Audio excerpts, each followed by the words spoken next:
So here with Northern Blues senior coach Josh Fraser. Josh, I guess 143-point loss. Words might seem futile at this point, but what can you say? Well, it's not acceptable. Firstly, we don't accept those results. It's 2 weeks in a row where we really haven't been competitive. So we just need to make sure that we're reviewing it the right way. We're not too emotional about it. Probably need to clearly understand with where we're at.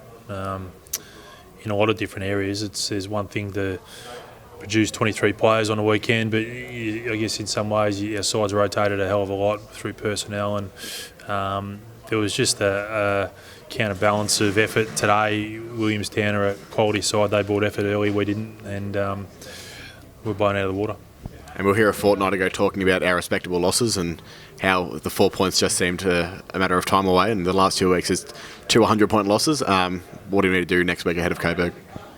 I think first and foremost we need to pull this game apart and make sure we're all, coaches, players, staff in general, we're all accountable. I wear it and hurt as much as anyone when we produce an effort like that. So rest assured, it's not something again that we accept. We want to make sure that we review it, we learn from it. The silver lining stuff, we need to make sure we celebrate some of the good things.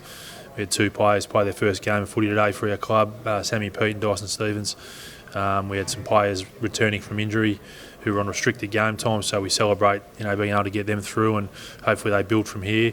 But we'll look at some of the bare bones of the game and the contest and the effort side of things. From where I sat today, wasn't up to scratch. And you can tell just standing here with you now that it hurt you, and it's a big game for the club next week against a cross-time rival Coburg on a Sunday afternoon at Preston. So will you be stressing that during the week for the boys to really show themselves and get a bit of pride back? Yeah, I guess there's been some history between the two clubs. For me, as a new coach, I'm probably not so much wound up in that as I am about how we're going about our football. We could play any side next week and my emotions would still be the same. So, again, I think the next 24, 48 hours is going to be really important. The way we pull the game apart, the way we review it, the way we communicate with our players, the way the players look after themselves, and by midweek we'll turn our attention to Coburg, and they're obviously a pretty proud footy club and one who I'm sure will come out and put their best foot forward against us. And Williamstown are a serious side. They accounted of Werribee pretty easily last week, but no matter how good the opposition is, I guess the lack of effort today was really startling for you. Yeah, it was, and that was probably the biggest disappointment in some ways. It's probably never one thing, to be fair. It was a culmination of a lot of stuff, but I thought the way we started the game wasn't reflective of what we spoke about in the rooms before the boys ran out. Pleasingly, our development side put in a really strong performance today. So obviously we'll have a look at some form and some selection headaches, and touch wood, we came out of the game relatively unscathed through injury, because that side of things is starting to mount up for us and probably exposing, I guess, a young list in the senior competition like the VFL. And a few Carlton first-year boys came back today and got through well in Kieran Sheen Development League as well. So always good to get those boys back. Yeah, that's right. And obviously that was a part of our planning going in. We had to manage those guys through their game, and through see Sauce and Jesse and Dave Cunningham get through.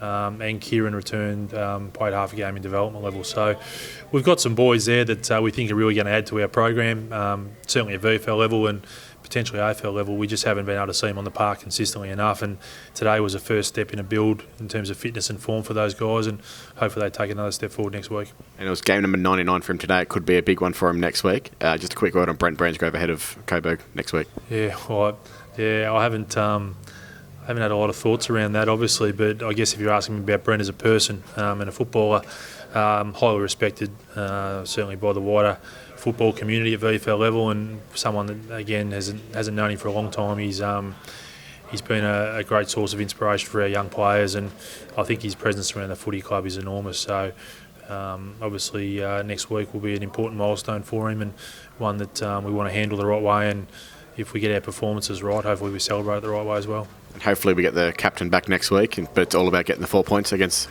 the Lions next week, or? Yeah, well, obviously we miss our skipper. He's one of our leaders. He's someone that galvanises the boys with and without the momentum. So he was a loss today. Obviously Kieran McGuinness, our thoughts are still with him, sitting in hospital. So those guys are really important to our footy club. We think Tommy will be available next week. We're not 100% sure yet, but we think he will be.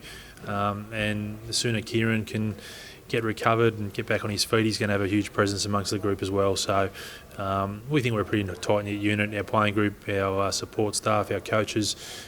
These results are hurting us, but we'll stick together, and I'm sure we'll be better for it. Josh, it's been a difficult day, but thanks for your time. Thanks, Christian. Thanks, mate.